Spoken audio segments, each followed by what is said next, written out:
गई तब्दीली के नाम से। अल्हम्दुलिल्लाह वकफ़ा वसलामुन अला इबादिहिल्लज़ीना इस्तफ़ा ला सिय्यमा अला सय्यिदिर रुसुल व ख़ातमिल अंबिया व अला आलिहि व सहबिहि व मन बिहदिहि मुहतदा। अम्मा बअद फ़अऊज़ु बिल्लाहि मिनश शैतानिर रजीम। बिस्मिल्लाहिर रहमानिर रहीम। वमा मुहम्मदुन इल्ला रसूल क़द ख़लत मिन क़ब्लिहिर रुसुल अफ़इन मात औ क़ुतिला इंक़लबतुम अला अअक़ाबिकुम वमन यन्क़लिब अला अक़बैहि फ़लन यदुर्रल्लाह शैअन वसयज्ज़िल्लाहु शाकिरीन। सदक़ल्लाहुल अज़ीम। जनाब सदर मोहतरम, स्टेज पर मौजूद ज़ुअमाए कौम, अकाबिर उलमाए किराम, बुज़ुर्गान मिल्लत, मेरे दोस्तों और भाइयों, अहल पेशावर को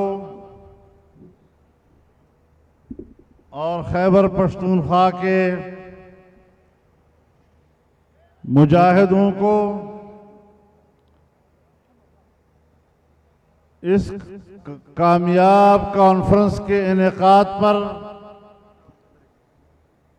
सलाम पेश करता हूँ। हज़रत मुफ्ती साहब रहमहुल्लाह के उन्वान से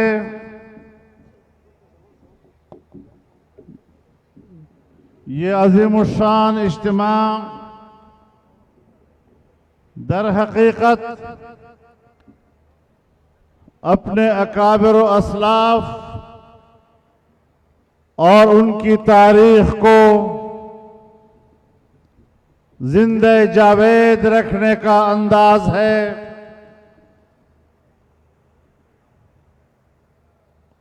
और हमारे अकाबिर व असलाफ ने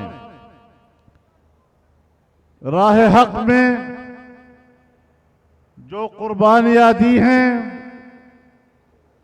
वो तारीख के औराक पर ज़ब्त हो चुकी है और इंशाअल्लाह रहती दुनिया तक तारीख हमारे अकाबिर को नहीं भुला सकेगी।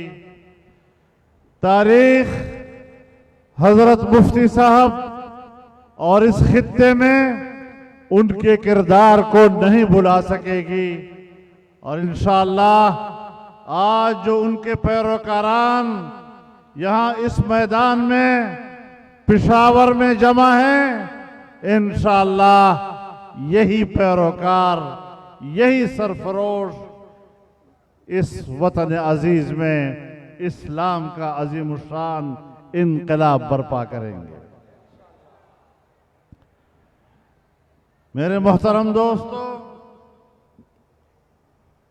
इल्म इरफान की दुनिया में हजरत मुफ्ती साहब ने अपना एक मकाम पैदा किया। अहले इल्म और अहले इरफान उनके मकाम व मंजिलत को समझते हैं। उन्होंने दारुल इफ्ता में बैठकर पूरी इल्मी कुव्वत के साथ जिस तरह उम्मत की रहनुमाई की, जब तक वो हयात रहे, मुफ्ती आज़म पाकिस्तान उन्हीं का टाइटल रहा था। और 25,000 फतावा जो उनके दस्तखतों से और उनकी नजरों से गुजरे, एक फतवा भी ऐसा नहीं कि जिस पर मुफ्ती साहब ने कभी रुजू किया हो या इसकी कभी जरूरत पेश आई हो। मेरे मोहतरम दोस्तों, आज अगर पाकिस्तान दुनिया में इस्लामी जमहूरिया के तौर पर मुतारफ है, और आज अगर हम पाकिस्तान के आईन को इस्लामी आईन कहते हैं, ये हजरत मुफ्ती साहब रहमहुल्लाह के इल्मी मकाम, उनकी तदब्बुर और हिकमत के मरहून मिन्नत है। और इंशाअल्लाह आज दुनिया कोशिश कर रही है कि आईन से इस्लामी दफात निकाल दिए जाएं। पाकिस्तान के आईन की इस्लामी हैसियत की बजाय उसे एक सेकुलर आईन बनाया जाए। एक इस्लामी पाकिस्तान की बजाय पाकिस्तान को एक सेकुलर पाकिस्तान बनाया जाए। लेकिन मैं इन तमाम कुव्वतों को कहना चाहता हूं कि आपका ये ख्वाब कभी भी शर्मिंदा ताबीर नहीं हो सकेगा, और पाकिस्तान एक इस्लामी वतन की हैसियत में जिंदा और ताबिंदा रहेगा। आपका ये अज़म मजबूत है या नहीं?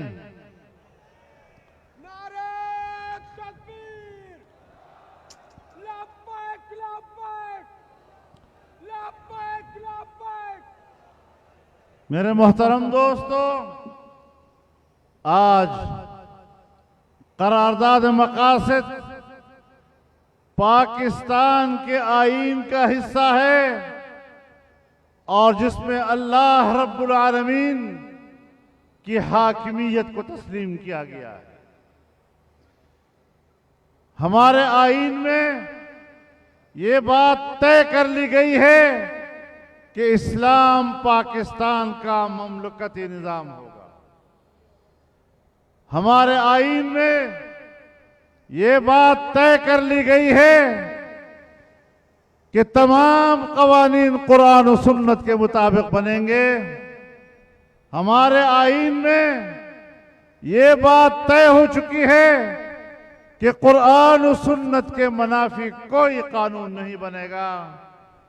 हमारे आईन ने अकीदे खत्म नबूवत को और नामूस रिसालत को तहफ़्फ़ुज़ बख्शा है, और आज पूरी दुनिया और आलमी कुव्वतें एक ही एजेंडा रखती हैं, और उनका पाकिस्तान के ऊपर मुसलसल ये दबाव है कि यहाँ आईन में पाकिस्तान की इस्लामी हैसियत को ख़त्म किया जाए, तौहीन रिसालत के इंसदाद का कानून ख़त्म किया जाए, कादियानियों को मुसलमान करार दिया जाए।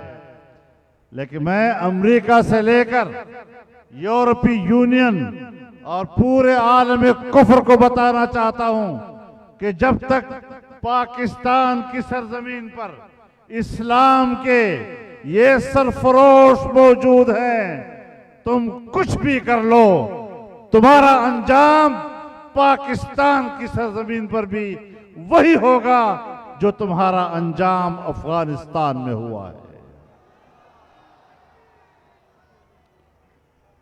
यहां एक कौम बस रही है, यहां 22 करोड़ मुसलमान रह रहे हैं, और हमने 150 साल फिरंगी के खिलाफ आजादी की जंग लड़कर अपनी कुर्बानियों के नतीजे में आजादी हासिल की है, और हम इस आजादी की हिफाजत करेंगे।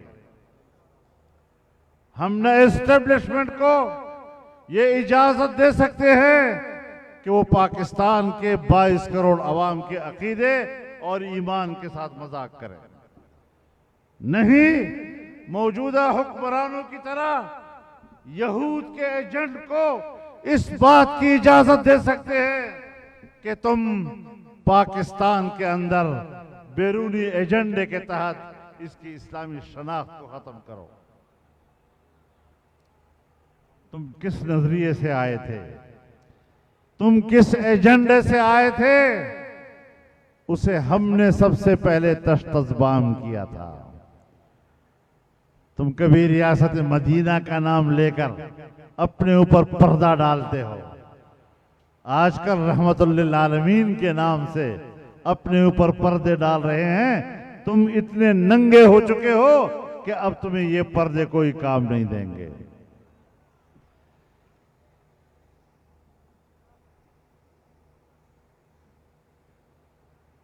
बहर रंगे के खाही, बहर रंगे के खाही, जाम मी पोश, मनंदाजे कदतरा में शनासम। तुम जैसे भी लिबास पहनोगे, और आज तो अजीब तमाशा लग गया है। अल्लाह ने रूए जमीन पर इंसान को खलीफा बनाया और हजरत इंसान को एक निजाम अता किया, और रूए जमीन पर वो इंसान अल्लाह का खलीफा बना ताकि खुदा के निजाम को रूए जमीन पर चलाए। हमारे हुक्मरान बज़ाहिर तो इंसान लग रहे हैं, लेकिन खुदा के खलीफा का किरदार अदा करने की बजाय वापस जिन्नात की तरफ चले गए हैं। पाकिस्तान को जिन्नात की रहनुमाई में चला रहे हैं, जादू टोने की बुनियाद पर मुल्क को चला रहे हैं। ये मुल्क जिन्नात के लिए नहीं बना था, ये मुल्क जिन्नात से रहनुमाई हासिल करने के लिए नहीं बना था। जिन्नात ने भी हमसे रहनुमाई लेनी है।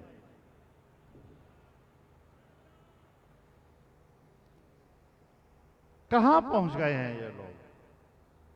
पूरे मुल्क का निजाम तबाह बर्बाद करके रख दिया है। आज पाकिस्तान में पहली बार इस्लाम के खिलाफ और कुरान और सुन्नत के खिलाफ कानून साजी हो रही है। घरेलू तशद्दुद के नाम पर जो कानून साजी की गई है, आज मैं आपकी मौजूदगी में और आपकी ताईद के साथ बड़े वाज़ेह अल्फाज में कहना चाहता हूं कि इस किस्म का कानून कुरान और सुन्नत का इनकार है। इनकार और कुरान और सुन्नत का इनकार तुम्हें क्या बनाता है, कुछ जरा अपने गिरेबान में झांक कर देखो। खूबसूरत उन्वानात के साथ खवातीन के हुकूक के नाम पर, बच्चों के हुकूक के नाम पर तुम हमसे ज्यादा बच्चों के हुकूक जानते हो। ये तो हम पढ़ाया करते हैं कि बच्चा जब तक नाबालिग है वो खुदा के किसी हुक्म का भी मुकल्लफ नहीं है। जो नाबालिग बच्चा अल्लाह के हुक्म का पाबंद नहीं है, वो किसी दूसरे इंसान के हुक्म का भी पाबंद नहीं हो सकता। बच्चों के हुकूक तो हम आपको पढ़ाते हैं, आज तुम अलमबरदार बन गए हो। आज कानून साजी हो रही है कि 18 साल से पहले कोई शख्स ईमान नहीं ला सकेगा।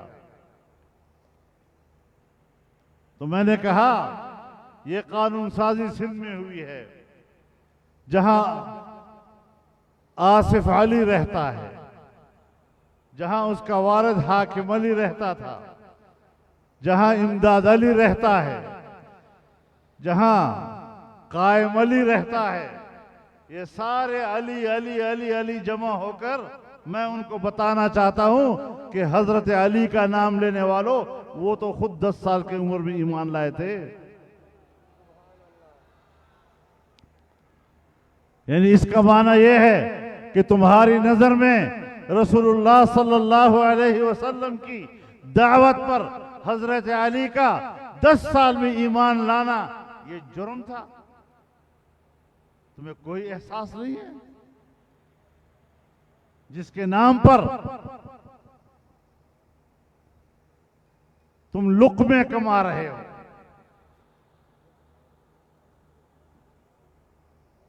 लेकिन कोई कानून साजी में उनकी कोई रहनुमाई नहीं लेनी आपने। कानून साजी में इनकी रहनुमाई लेना आपके लिए जुर्म हो गया है। तो मेरे मोहतरम दोस्तों, आज हम जिस मैदान में हैं, याद रखें किसी भी रियासत के लिए और किसी भी रियासत की बका के लिए 2 चीजें नागुज़ीर होती हैं। एक उसकी दिफाई कुव्वत और एक उसकी इक्तिसादी कुव्वत। एक जमाना था जब दारोमदार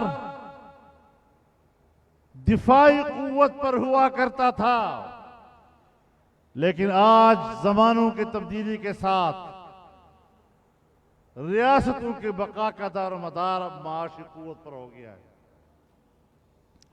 रूस बहुत बड़ी ताकत थी,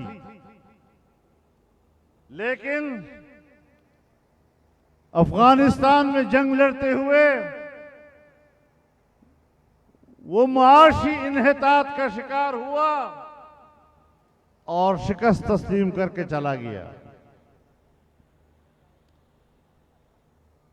आज मगरिब की सरमायादारियत के मुकाबले में चीन ने एक नई जंग शुरू की है और वो इक्तिसादी हिकमत अमली के हवाले से। दुनिया जानती है कि जब तक हम इक्तिसादी लिहाज से ताकतवर नहीं होंगे, हम खारजा पॉलिसी भी नहीं बना सकते। और मैं आपको समझाना चाहता हूं, एक मिसाल से समझाना चाहता हूं। हिंदुस्तान में यही बीजेपी की हुकूमत थी और इस बीजेपी की हुकूमत का वजीर आजम वाजपेयी था।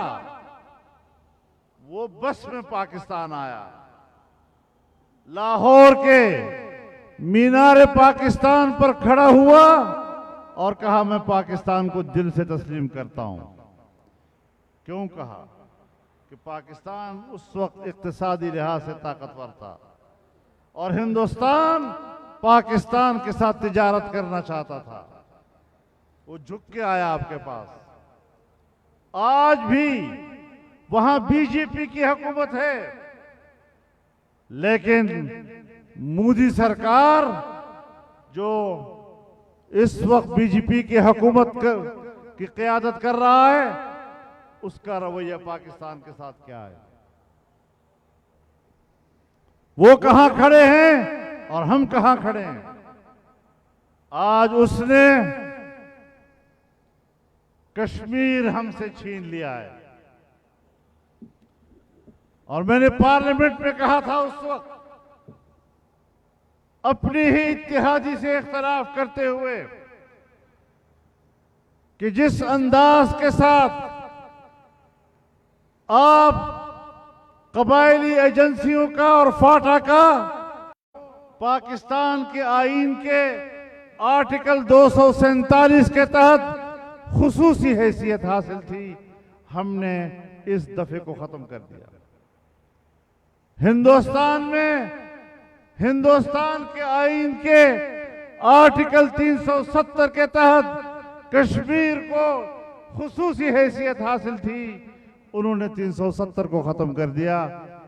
अब आप बताएं कि आप अपना इंजमाम को कहां रख खड़े हैं और वो आपसे उसी बुनियाद पर उसी उसूल के तहत कश्मीर ले चुका है और हम कहते हैं जी हम कश्मीर की जंग लड़ेंगे।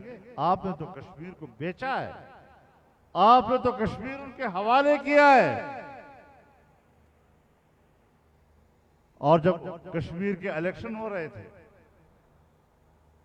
तो कहने लगा कि जो हमारे साथ बचा कुचा कश्मीर है, हम इनको आजादी देंगे। वो पाकिस्तान के साथ रहना चाहते हैं या नहीं रहना चाहते, उसको ये भी पता नहीं है कि अक़वाम मुत्तहिदा की करारदादें क्या कहती हैं। 70 साल से पाकिस्तान का मौक़िफ़ क्या चला आ रहा है, पाकिस्तान का रियासती मौक़िफ़ क्या है और मैं क्या झक मार रहा हूं। लेकिन जो होना है हम भी देख रहे हैं। आने वाले मुस्तक़बिल को आपने मुल्क की मईशत को तबाह किया। जो हमारे मुल्क की बका के लिए रीढ़ की हैसियत रखता है, आज पाकिस्तान की मईशत जमीन बोस हो चुकी है। हमारे सालाना तरक्की का तखमीना 0 से नीचे चला गया। अभी कोरोना का फायदा उठाकर कुछ जो बाहर से इमदाद वगैरह आए, उसकी बुनियाद पर कह रहे हैं हमारा सालाना तखमीना बढ़ गया है।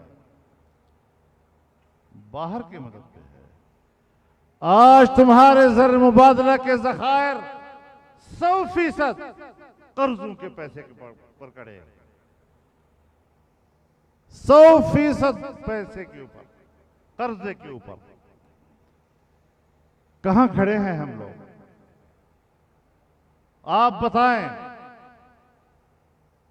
पेशावर के रहने वालों, इस सूबे के अजला से आए हुए मेरे जवानों, आप बताएं, क्या आज गरीब आदमी बाजार से बच्चों के लिए राशन लेने के काबिल रहा है? महंगाई कहां पहुंच गई? डॉलर 172 रुपए कहां पहुंच गए हम लोग? और मुसलसल पैसे की कदर कम होती जा रही है। महंगाई, बेरोजगारी। कह रहा था मैंने नौजवानों को 1 करोड़ नौकरियां देनी है। अभी 2-3 सालों में 30 लाख लोगों को निकाला है नौकरियों से। नौकरी देनी क्या है उसने? 30 लाख लोगों को बेरोजगार कर दिया। और मैं पूछता हूं इन अक्ल वालों से, कमबख्त तो कुछ तो सोचो। 74 साल में पाकिस्तान के कुल मुलाजिमीन, बड़े ओहदे हो या छोटे ओहदे, कुल मुलाजिमीन की तादाद अभी तक 1 करोड़ तक नहीं पहुंची। और तुमने नौजवानों को 1 साल के अंदर 1 करोड़ नौकरियां देनी थी। हमने क्यों इतबार किया उसके ऊपर? मेरे नौजवान की बेरोजगारी का और उसकी कसम पुरसी का गलत फायदा उठाते हुए तुमने उनको धोखे दिए, नई नस्ल को धोखा दिया। तुमने अखलाकी तौर पर उनको दिवालिया किया। तुमने उनको सब्ज बाग दिखाए और वीराने में जाके छोड़ दिया। तुमने लोगों को कहा ये लो मदीने का टिकट, और जब वो जहाज में सवार हुए तो वो जहाज कूफे जा रहा था।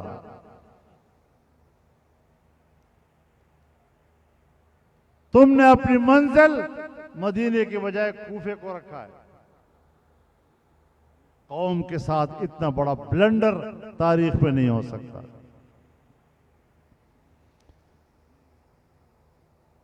आज चीन आपसे नाराज है। 70 अरब डॉलर की सरमायाकारी वो पाकिस्तान में कर रहा था और पाकिस्तान की दोस्ती पर एतमाद किया कि पूरी दुनिया के साथ तिजारत का आगाज उसने पाकिस्तान के सीपैक के आगाज किया। उसने आप पे एतमाद किया और इमरान हुकूमत ने आकर धोखा दिया है चाइना को और पाकिस्तान से उसका एतमाद उठ गया है। बाहर के लिए जवाबदेह पाकिस्तान होता है। हमने पाकिस्तान की साख बैनुल अक़वामी दुनिया में और अपने दोस्तों के सामने कैसे बहाल करनी है, ये कड़ा इम्तिहान है इस मुल्क के ऊपर, इस कौम के ऊपर। इस एतबार से हमने सोचना होगा कि पाकिस्तान की मईशत को तबाह किया गया, जो बिजली पैदा की गई थी, आज वो अभी तक अवाम को नहीं पहुंच रही है। तमाम मंसूबे रुक गए हैं। सीपैक के नाम से जो मोटरवेज बन रही हैं, उसका मेयार कमजोर हो गया है।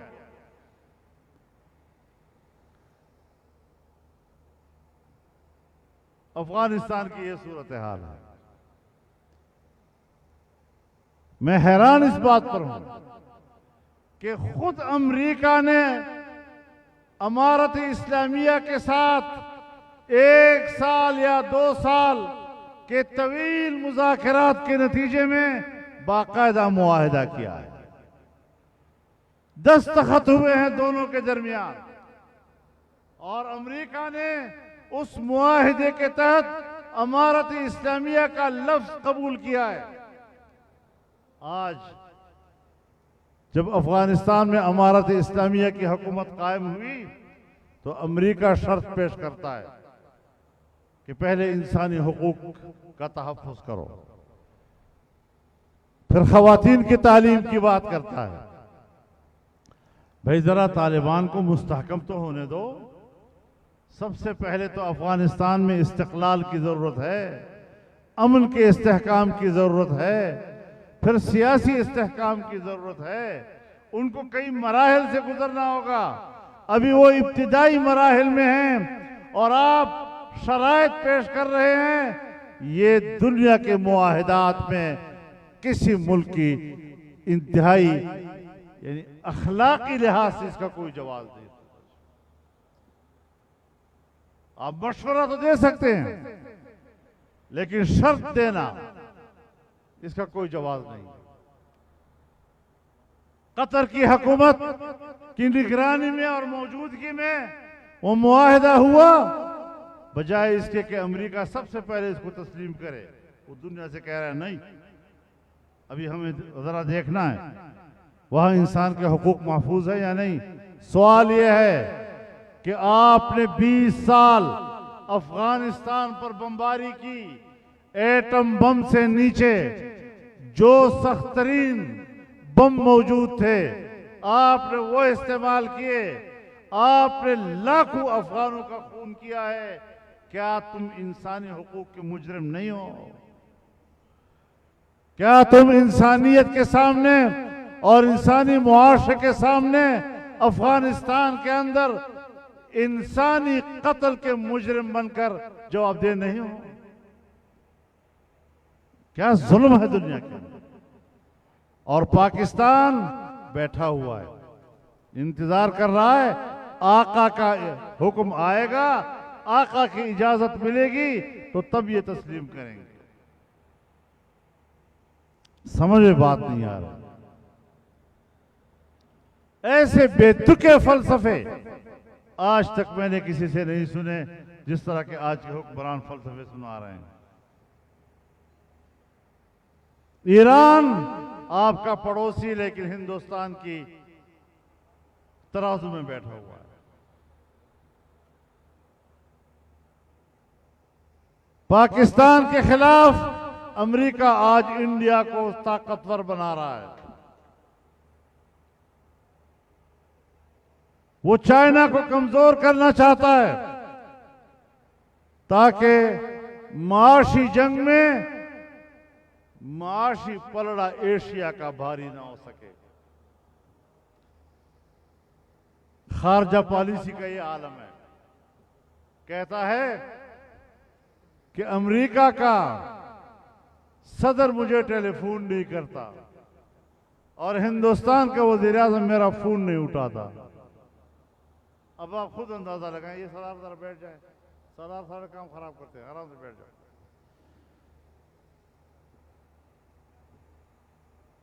तो ये सूरत हाल कि एक मुल्क मेरा फोन नहीं उठा रहा, दूसरा मुल्क मुझे फोन नहीं कर रहा, ये खारजा पॉलिसी है आपकी? क्यों तुम्हें कोई पूछने वाला नहीं? इसलिए कि तुम नाजायज हुकूमत हो। क्यों दुनिया में तुम्हारी कदर कीमत नहीं? अक़वाम मुत्तहिदा का इजलास हो रहा है और ये पाकिस्तान से वीडियो लिंक के जरिए खिताब कर रहा है। क्यों? वो जाएगा तो वहां कोई उसको मिलेगा नहीं, कोई मुलाकात नहीं करेगा उससे। ये तेरी हैसियत है? और फिर हम पर मुसल्लत हो, कौम पर मुसल्लत हो, धांधली के जरिए मुसल्लत हो। और तो तुरफा तमाशा तो ये है कि जो लोग इनको लाए हैं इख्तिदार में, जो इनके मुहसिन हैं, अब उनको लड़ गया है। और DGI-SI का मामला उसने मिस हैंडल किया है। क्या चीज है ये? क्या तोहफा इन्होंने हमें दिया है? मैं एस्टेब्लिशमेंट से भी कहना चाहता हूं कि पता नहीं तुम किस उम्मीद से इसको लाए थे, तुमने किस उम्मीद पर इसके लिए धांधलियां की। अगर मुझे फौज का इदारा अजीज ना होता, अगर ये मेरे मुल्क के दिफाई लाइन ना होती, इसकी मेरे नजर में अहमियत ना होती, तो मैं ये जरूर कहता कि शुक्र है कि बिलाखिर तुम्हें लड़ गया है। लेकिन हम अफराद से गिला कर सकते हैं, लेकिन दिफाई इदारा पाकिस्तान का इदारा है। इदारे का हम जरूर चाहेंगे कि वो ताकतवर रहे और वो पाकिस्तान की दिफाई सलाहियत उसकी महफूज रहे।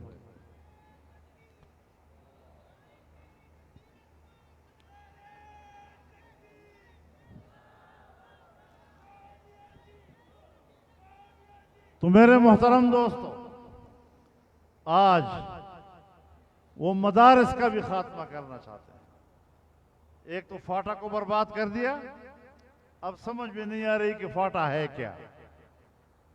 न पुराना फाटा रहा, न मौजूदा सेटल रहा, कुछ नहीं रहा। बीच वाला कोई तमाशा है, न इनको समझ में आ रहा है, ना फाटा के लोगों को समझ में आ रहा है। मदारिस के खिलाफ, मदारिस के निजाम को कंट्रोल करना चाहते हैं। भाई दीनी मदरसा अपनी खुद मुख्तारी के नजरिए पर कायम हुआ था, उसने फिरंगी का कंट्रोल कबूल नहीं किया। आपका निजाम तालीम भी वही है। हम आज के सरकारी निजाम तालीम को भी अंग्रेज के निजाम तालीम का तसर्रुफ समझते हैं और दीनी मदरसे को उसके कंट्रोल में देने के लिए तैयार नहीं होंगे। तुमने अपने बोर्ड बनाए, मदारस को तकसीम करने की कोशिश की, उसका एक डायरेक्टरेट भी बनाया, लेकिन बनाओ ना, मदरसा नहीं मिलेगा तुम्हें, कोई उस्ताद तुम्हें नहीं मिलेगा वहां, कोई तालिब इल्म नहीं मिलेगा वहां पर। विफाकुल मदारस मुत्तहिद है, हमसे कोई आदमी तुम्हें नहीं मिलेगा। और अगर कोई चला गया यहां से तो फिर उसकी मर्जी, मौलवी साहिबान उसका क्या नाम रखते हैं ये फिर आपका अख्तियार है जी। हमें कोई सरकारी बोर्ड मदारस का कबूल नहीं है।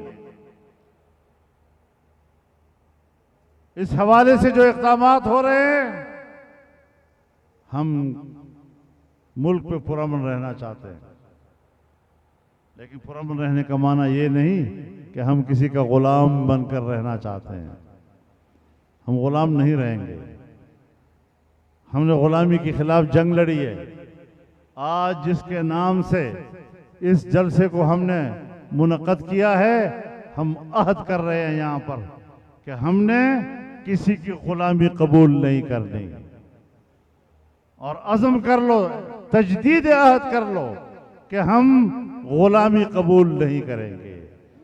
हमारे अकाबिर ने जिस आज़ादी के लिए कुर्बानियां दी थी, उस कुर्बानी का लाज रखेंगे। कोई गुलामी हम कबूल नहीं कर सकते। हम मामलात को सलीके से तय करना चाहते हैं, हम रजिस्ट्रेशन कराना चाहते हैं, लेकिन रजिस्ट्रेशन का माना यह नहीं कि हम उसमें मदारिस की आज़ादी और खुद मुख्तारी को भी बेचेंगे।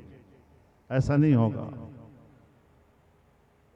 विफाकुल मदारिस को बनाने में मुफ्ती महमूद रहमहुल्लाह की कावशें और उनका खून पसीना शामिल है। ये उनकी अमानत है।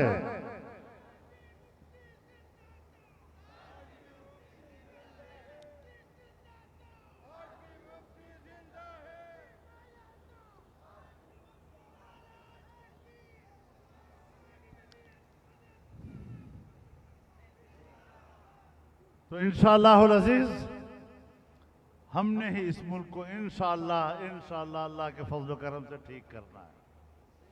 वक्त आ रहा है। आपने गुज़श्ता 3 सालों में जिस जिंदगी का सबूत दिया है, जिस जवां मर्दी का सबूत दिया है, जिस बहादुरी का सबूत दिया है, मेरे साथियों, मैं अल्लाह को गवाह बनाकर पेश करता हूं कि मैं आपकी जुर्रत और बहादुरी पर फख्र करता हूं।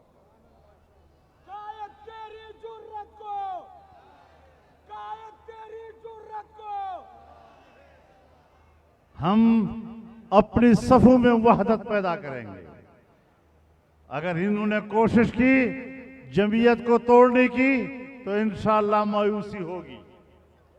अगर इन्होंने विफाक को तोड़ने की कोशिश की तो उनको मायूसी का सामना करना पड़ेगा। हम एक सफ हैं। अगर दूसरा इदारा चाहता है कि मैं मुत्तहिद रहूं तो हम भी चाहते हैं कि हम मुत्तहिद रहें। अगर हम आपकी सफों में दरार पैदा करने के लिए कोई किरदार अदा नहीं करना चाहते तो आप भी फिर हमारी सफों में कोई दरार पैदा करने की कोशिश मत कीजिए। जमीयत एक है और इसके अलावा कोई जमीयत नहीं है। ठीक है या नहीं? कोई जमीयत नहीं है। विफाक एक है और उसके अलावा कोई विफाक नहीं है। और इंशाअल्लाहुल अज़ीज़ हम अपने अकायद के लिए, अपने नजरियात के लिए जान की कुर्बानी तक देने के लिए तैयार होंगे। हमने हमेशा सियासी और जमहूरी और आईनी और कानूनी जद्दोजहद पर यकीन रखा है और उसी हवाले से हमारा सफर आगे बढ़ रहा है। हमने ये बर्दाश्त किया कि हम इश्तिहाल में नहीं आए। हमने तहम्मुल और बर्दाश्त के साथ हालात का मुकाबला किया। आज अगर पाकिस्तान में अमन है तो इन नौजवानों की मरहून मिन्नत है, मुफ्ती महमूद के पैरोकारों के मरहून मिन्नत है। अगर ये जंग छेड़ना चाहते तो अफगानिस्तान बन सकता था, लेकिन हमने पाकिस्तान को पुरअमन रखा है। मदारस ने पुरअमन रखा है, मदारस के जवानों ने पुरअमन रखा है, जमीयत उलमा के कारकुनों ने पुरअमन रखा है। और जमीयत एक पाकिस्तान की बात करती है, जमीयत मुत्तहिदा पाकिस्तान की बात करती है, जमीयत उलमा इस्लाम आईन पाकिस्तान की बात करती है, लेकिन अपने नजरियात पर कोई समझौता करने के लिए तैयार नहीं है। तो हमारा ये पैगाम बड़ा वाज़ेह है और इस पूरे अहम और मजबूत पैगाम के साथ हमने आगे बढ़ना है। ऐसे हुक्मरानों का तख्ता उलटना हमारा हक बनता है जिस तरह के हुक्मरान आज हम पर मुसल्लत हैं। हम ऐसी हुकूमत को तस्लीम नहीं करते। हमने ऐसे हुक्मरानों के हाथ पर बैत नहीं की। हमने इसको जायज हुकूमत भी नहीं माना और जायज नाजायज तो हमने कहा है ना कि ये नाजायज हुकूमत है। नाअहल तो यह खुद साबित हुआ है और कल तक बोंगियां मार रहा है। तो ऐसी सूरत हाल में इंशाअल्लाह हम पूरा मुल्क एक सफ है और एक सफ होकर हमने आगे बढ़ना है। तमाम सियासी कुव्वतों को साथ लेकर चलना है और इंशाअल्लाह इस आमिराना शक्ल, आमरीत बसूरत जमहूरियत, ये हमें कबूल नहीं है। हमें आइन के मुताबिक जायज़ हुकूमत कबूल है और इसके अलावा कोई हमें हुकूमत कबूल नहीं है। हम अपनी जदोजहद को आगे बढ़ाएंगे और पूरे अज़म के साथ आगे बढ़ाएंगे और इंशाअल्लाह अज़ीज़ हम एक मुत्तहिदा सफ़ होकर आगे बढ़ेंगे। इलेक्शन भी आएगा तो इंशाअल्लाह आप उसके कामयाब नताइज देखेंगे। इंशाअल्लाह आपकी ये मेहनतें और आपकी ये जदोजहद ये रायगा नहीं जाएगी। अल्लाह ताला हमारा हाफिज़ व नासिर हो और उसी के हाथ में खैर है। हमने उसी से कामयाबी और खैर की तलब करनी है और इंशाअल्लाह वो दुआ कबूल करने वाला है। वाखिर दावाना, दुआ कर ले, दुआ फरमा ले। अल्हम्दुलिल्लाह रब्बिल आलमीन वस्सलातु वस्सलामु अला अशरफिल अंबिया वल मुरसलीन व अला आलिहि व सहबिहि अजमईन। अल्लाहुम्मा इन्नका मलीकुन मुक़्तदिर मा तशाउ मिन अम्रिन यकून फासइदना फिद दारैन व कुन लना व ला तकुन अलैना वंसुरना अला मन बगा अलैना व अइज़ना मिन हम्मिद दीन व क़हरिर रिजाल व शमाततिल अअदा वग़फ़िर लना ज़ुनूबना कुल्लहा व यस्सिर लना उमूरना कुल्लहा वस्तर लना अयूबना कुल्लहा ववफ़िक़ना लिमा तुहिब्बु व तर्ज़ा व अहसिन आक़िबतना फ़िल उमूरि कुल्लिहा व अजिरना मिन ख़िज़्यिद दुनिया व अज़ाबिल आख़िरह रब्बिग़फ़िर वरहम व अंत ख़ैरुर राहिमीन। ये ड्रोन वाले साथी से गुजारिश है कि अभी ज़रा आगे तक ले जाएं, लोग निकल रहे हैं, अभी ये लाजमी तौर पर इसको फोकस करें। जो वली सन्स के ड्रोन वाले हैं हम